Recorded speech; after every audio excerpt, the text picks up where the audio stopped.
আসসালামু আলাইকুম। পিকনিক করলাম সবাই মিলে, এবং সবকিছু দেখতে প্রথম থেকে শেষ পর্যন্ত দেখেন, তাহলে সবকিছু দেখতে পাবেন, বুঝতে পারবেন। করলাম সবকিছু কাটা টাটা হচ্ছে, সুন্দর করে পেঁয়াজ কাটছে।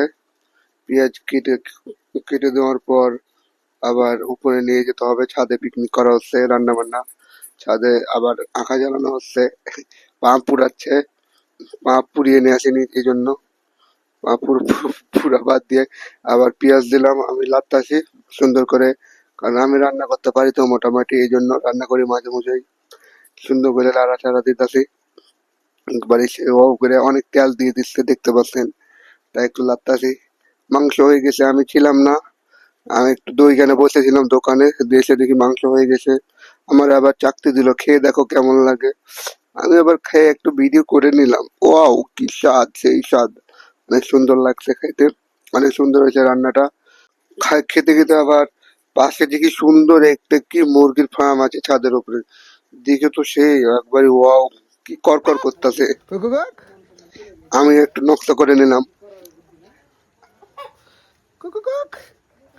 রান্না বান্না শেষ, কালা বোনা থেকে লাল বোনা হয়ে গেছে, একদম লাল লাল রক্তর মতো হয়ে আছে। কি যে ঝাল করছে আল্লাহ জানে, খেয়ে বোঝা যাবে কেমন ঝাল হয়েছে না হয়েছে।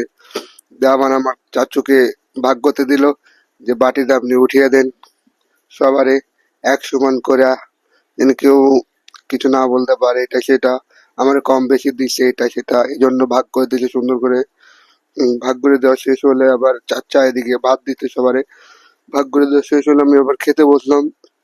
আমার মাংস দিতে লাল লাল আছে, খেয়ে দেখি কেমন লাগে। খেতে তো ভালোই হবে মনে হয়, খেয়ে দেখি কেমন লাগে।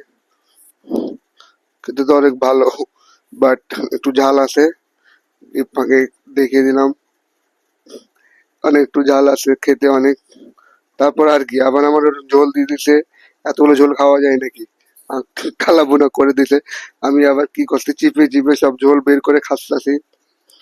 হ্যাঁ, আর সকলে ভালো থাকবেন, এবং এমন মজার মজার ভিডিও পেতে আমাকে like, comment, share and subscribe and follow follow করে দিবেন। সকলে ভালো থাকবেন। আল্লাহ হাফিজ।